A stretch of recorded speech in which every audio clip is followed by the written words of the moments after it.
My question is about point of view. When you have an ensemble of point of view characters, how do you write the scenes where those characters meet? Do you pick only one point of view? That is an interesting question.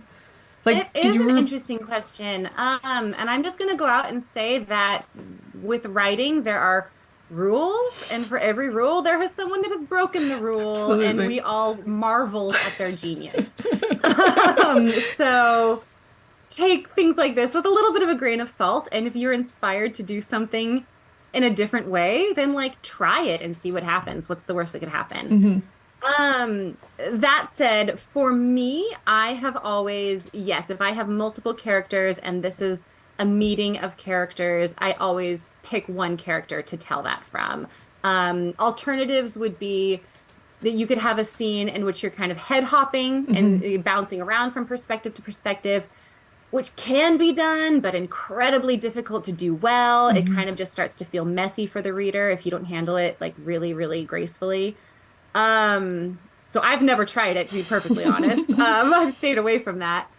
And then another option would be that you write the scene twice, once from one perspective and then another from another perspective, which you could do if like there's a good reason for it. Like maybe one character sees something and the other character notices something else, or there's secrets being hidden, something like that.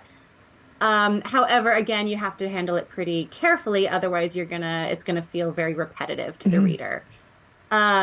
So let's just assume that you've decided like, yeah, I just want to tell this scene from one perspective.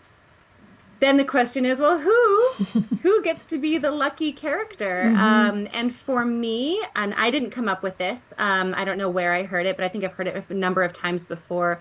When I have multiple point of view characters, and am not sure who to tell, who to use, whose perspective to use in a given scene, I ask myself who has the most to lose in this scene or who has the most to gain. Maybe we have a character that has a secret that cannot be revealed, so then you don't want to use them because they're going to be thinking it and you don't want your reader to know it yet. Or what character is going to kind of have the most emotional reaction to whatever's happening in this scene, and just kind of give it some thought. And honestly, if you just can't decide, try writing it from both and then pick whichever one seems stronger. Yeah, I love that advice. And I can't tell you how many times I've written a scene from one point of view and I just realized after I wrote it, oh, this is not the right POV. Because this person's just narrating. There's like nothing's affecting them. They're just kind of like going through the motions. And that's when I realize I've picked the wrong POV. And that's fine. Yeah. And then you go back and you rewrite it in the next draft or whenever. If you enjoyed this video, we've got a lot more on writingmastery.com. Check the description for links to our blog, free writing tools, and more. Happy writing.